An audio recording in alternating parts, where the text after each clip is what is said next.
mana kopi latte ini hasil campuran dari kopi dan susu.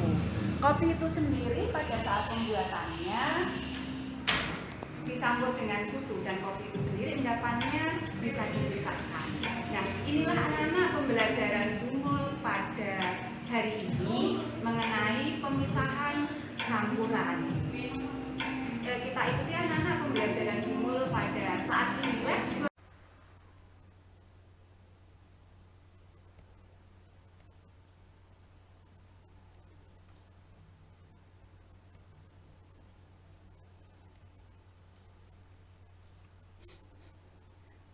Assalamualaikum warahmatullahi wabarakatuh. Bagaimana anak-anak kabarnya? Sehat-sehat semua kan? Nah anak-anak, pada saat ini saya akan melanjutkan membahas tentang materi mengenai klasifikasi materi dan perubahannya. Yang mana yang akan kita bahas saat ini adalah pemisahan campuran. Sebelum pembelajaran dimulai, marilah kita membaca basmalah bersama-sama. Bismillahirrahmanirrahim. Kompetensi dasar pada pembelajaran mengenai pemisahan campuran itu adalah menjelaskan konsep campuran dan zat tunggal, unsur dan senyawa, sifat fisika dan kimia, perubahan fisika dan kimia dalam kehidupan sehari-hari. Adapun tujuan pembelajarannya, yang pertama, peserta didik dapat menjelaskan perbedaan berbagai metode pemisahan campuran dalam kehidupan sehari-hari. Yang kedua, dengan diberikan LKPD, peserta didik dapat mendeskripsikan perubahan fisika dan perubahan kimia dalam kehidupan sehari-hari. Cara memisahkan campuran. Nomor 1, filtrasi atau metode penyaringan. Dalam metode ini menggunakan cara penyaringan atau pemisahan cairan dan padatan yang tidak larut. Hal ini dilakukan karena zat campuran yang akan dipisahkan ini memiliki perbedaan ukuran partikelnya. Contoh simpel adalah ketika Anda akan memisahkan air dan juga pasir dengan menggunakan sebuah kertas atau saringan, maka pasir akan tertinggal di kertas sehingga pasir dan air akan terpisah. Penyaringan adalah metode pemisahan campuran yang digunakan untuk memisahkan cairan dan padatan yang tidak larut berdasarkan pada perbedaan ukuran partikel zat-zat yang bercampur. Nah, inilah anak-anak alat yang dipergunakan untuk memisahkan campuran yang dengan metode filtrasi. Yang kedua, sentrifugasi. Metode jenis ini sering dilakukan sebagai pengganti filtrasi. Bila partikel padatan sangat halus dan jumlah campurannya lebih sedikit, metode sentrifugasi digunakan secara luas untuk memisahkan sel-sel darah dan sel-sel darah putih dari plasma darah. Dalam hal ini, padatan adalah sel-sel darah dan akan mengumpul di dasar tabung reaksi, sedangkan plasma darah berupa cairan berada di bagian atas. Ini merupakan alat yang dipergunakan untuk sentrifugasi. Yang ketiga, kromatografi. Nah, inilah alat yang dipergunakan dengan metode kromatografi. Kromatografi ini juga termasuk dalam macam-macam pemisahan campuran. Kromatografi ini sendiri merupakan suatu teknik untuk memisahkan molekul yang didasari dari perbedaan pola pergerakan dalam fase gerak dan juga fase diam untuk bisa memisahkan komponen yang berupa molekul yang ada di dalam sebuah larutan. Molekul yang terlarut di dalam fase gerak ini akan melewati kolom yang merupakan fase diam, dan molekul yang memiliki ikatan yang kuat dengan kolom itu akan cenderung memiliki gerakan yang lambat jika dibandingkan dengan molekul yang memiliki ikatan lemah. Dengan Dengan metode ini, Anda bisa mendapatkan berbagai macam molekul yang bisa dipisahkan berdasarkan pergerakan yang ada pada kolom. Dan jika di kehidupan sehari-hari, metode kromatografi ini bermanfaat untuk menguji tinta yang digunakan untuk memalsukan dokumen seperti cek, giro, dan juga surat berharga. Menguji bahan pewarna yang digunakan itu aman untuk makanan yang dikonsumsi atau tidak. Untuk bisa memeriksa pestisida yang ada pada buah dan juga sayuran agar tidak melewati batas aman konsumsi. Menguji obat-obatan yang terlarut di dalam urin ketika ada penyalahgunaan obat atau bahkan menguji narkoba. 4. Destilasi atau penyulingan. Ini alat yang dipergunakan untuk destilasi atau penyulingan. Macam-macam pemisah zat campuran yang selanjutnya adalah dengan proses penyulingan atau destilasi. Dengan menggunakan metode destilasi ini, Anda bisa memisahkan suatu zat campuran berdasarkan perbedaan kecepatan atau juga kemudahan menguap atau volatilitas suatu bahan. Dalam metode ini, zat campuran akan dididihkan sehingga terdapat uap air. Kemudian uap air tersebut akan didinginkan dan kembali lagi ke bentuk cairan. Dan zat campuran yang memiliki titik didih yang lebih rendah akan menguap terlebih dahulu sehingga Anda bisa dengan mudah memisahkan zat campuran ini secara cepat. Dan contoh sederhana mengenai proses destilasi ini adalah ketika ada air tawar dan juga air laut, atau bisa juga memisahkan minyak bumi dengan partikel lainnya. 5. Sublimasi. Nah, ini alat yang dipergunakan untuk sublimasi. Sublimasi merupakan metode pemisahan campuran sesama zat padat berdasarkan perubahan wujud zat. Zat padat yang menyublim atau berubah wujud menjadi gas atau sebaliknya dapat dipisahkan dengan campurannya dengan zat padat yang tidak dapat menyublim menggunakan metode sublimasi. Contohnya seperti campuran iodin dengan garam dapat dipisahkan dengan cara pemanasan. Campuran dipanaskan di dalam wadah cawan yang ditutup dengan corong terbalik. Iodin akan menyublim dan menjadi uap, tapi pada saat menyentuh permukaan corong, uap iodin menyublim kembali menjadi padatan yang menempel pada permukaan corong sehingga dapat dipisahkan dengan padatan garam. Benda-benda yang dapat mengalami perubahan. Benda-benda yang kita kenal dalam kehidupan sehari-hari sering kali mengalami perubahan. Perubahan tersebut ada yang bersifat langsung, dapat diamati, namun ada juga yang memerlukan waktu lama untuk pengamatan. Perubahan benda-benda tersebut dikenal dengan perubahan partikel. Contoh perubahan materi yang berlangsung cepat adalah pembakaran kertas. Contoh perubahan materi yang memerlukan waktu yang relatif lama ialah proses berkaratnya besi. Sifat-sifat benda secara garis besar dibedakan menjadi dua, yaitu sifat fisika dan sifat kimia. Sifat fisika adalah sifat yang berkaitan dengan keadaan fisik suatu zat.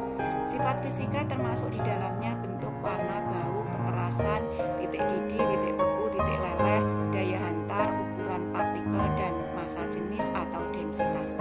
Sifat kimia merupakan sifat zat yang berhubungan dengan mudah atau sukarnya zat tersebut untuk bereaksi secara kimia. Ingatlah anak-anak, hasil penyelidikanmu menunjukkan untuk benda yang sama, misalnya air, hasil bagi massa dengan volume akan memberikan hasil yang sama. Untuk benda yang berbeda, hasil bagi massa dengan volume benda juga berbeda. Hasil bagi massa zat dengan volumenya disebut massa jenis dan ditulis dengan menggunakan rumus Rho sama dengan M per V. Dengan keterangan Rho adalah massa jenis, mempunyai satuan kilogram per meter kubik atau gram per sentimeter kubik. Massa adalah massa zat dalam satuan kilogram atau gram. Volume V itu adalah volume zat dalam satuan meter kubik atau sentimeter kubik. Pemecahan masalah. Contoh, pemecahan masalah ini bisa dilihat di dalam buku paket anak-anak, yang mana diketahui bahwa M 312 gram, kemudian V 40 cm, kemudian dimasukkan ke dalam rumus, Rho sama dengan M per V. 312 dibagi 40 hasilnya adalah 7,8 gram per centimeter kubik. Perubahan suatu materi dapat berlangsung melalui dua cara, yaitu perubahan fisika dan perubahan kimia. Satu, perubahan fisika adalah perubahan zat yang tidak disertai dengan terbentuknya zat baru. Komposisi materi tersebut juga tidak akan berubah, misalnya es yang mencair, baik dalam bentuk padat maupun dalam bentuk cair. Keduanya tetaplah air, yaitu H2O. Contoh perubahan fisika antara lain menguap, mengembun, mencair, membeku, menyublim, melarut, serta perubahan bentuk lainnya. Dua, perubahan kimia adalah perubahan zat yang dapat menghasilkan atau membentuk zat baru dengan sifat kimia yang berbeda dengan zat asalnya.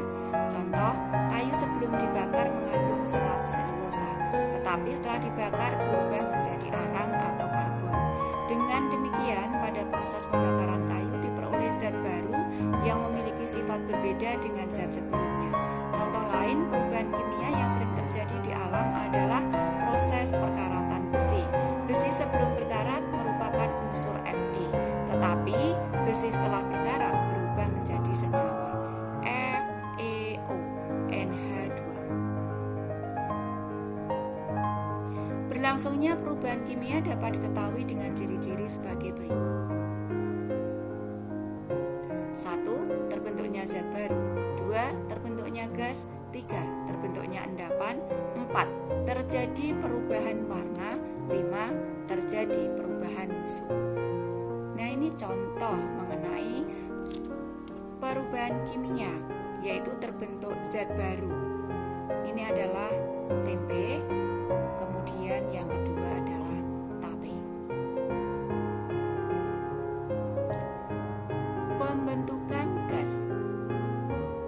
Reaksi kimia bersifat unik. Beberapa reaksi kimia tertentu dapat membentuk gas. Contoh reaksi kimia yang membentuk gas ialah reaksi logam manesium Mg dengan asam klorida HCl. Reaksi tersebut dapat ditulis sebagai berikut. Manesium plus asam klorida akan menjadi manesium klorida plus gas hidrogen. Yang mana lambang kimianya manesium itu Mg, asam klorida 2HCl menjadi manesium klorida yaitu MgCl2, gas hidrogen adalah H2. Gas yang terbentuk dapat kamu lihat dalam wujud gelembung-gelembung kecil. Gas tersebut adalah gas hidrogen. Contoh reaksi pembentukan gas yang lain adalah reaksi elektrolisis air H2O menjadi gas hidrogen atau H2 dan oksigen atau 2. Pembentukan endapan. Reaksi pengendapan adalah reaksi yang menghasilkan suatu senyawa yang berbentuk padatan. Padatan tersebut tidak terlarut atau tidak bercampur secara homogen dengan cairan di sekitarnya sehingga disebut endapan. Salah satu contoh reaksi yang dapat membentuk endapan ialah reaksi antara barium klorida BaCl2 dengan natrium sulfida Na2SO4 menghasilkan endapan barium sulfat berwarna putih. Reaksi tersebut berlangsung sebagai berikut. Barium klorida plus natrium sulfat akan menjadi endapan putih barium sulfat plus natrium klorida. Contoh reaksi pembentukan endapan yang lain adalah reaksi antara timbal natrium PbNO3 2 kali dengan natrium iodida NaE akan menghasilkan endapan timbal iodida yang warna kuning. C. Perubahan warna. Ketika suatu reaksi kimia berlangsung, maka akan terjadi perubahan komposisi dan terbentuk zat baru yang mungkin memiliki warna yang berbeda. Contoh reaksi kimia yang memberikan warna yang khas adalah reaksi antara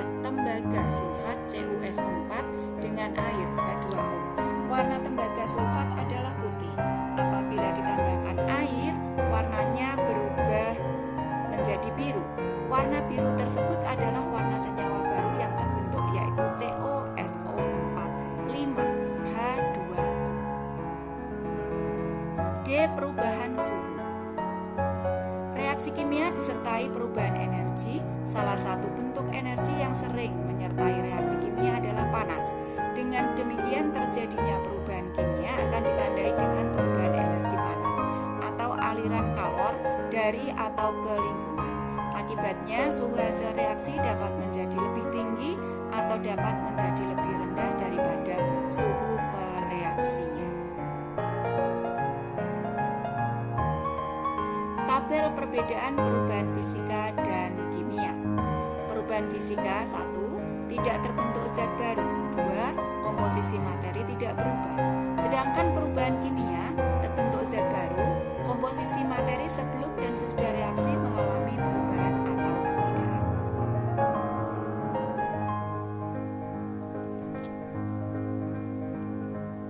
Beberapa contoh perubahan materi di alam ditunjukkan pada tabel di bawah ini. Tabel contoh-contoh perubahan materi yang terjadi di alam. Perubahan fisika: 1. Beras diubah menjadi tepung beras. 2. Kayu diubah menjadi kursi. 3. Gula dilarutkan dalam air. 4. Bola lampu listrik menyala. 5. Air berubah menjadi es. Sedangkan perubahan kimia: 1. Singkong menjadi tape. 2. Pembakaran kayu. 3. Makanan basi. 4. Susu diubah menjadi keju. 5. Perkaratan besi.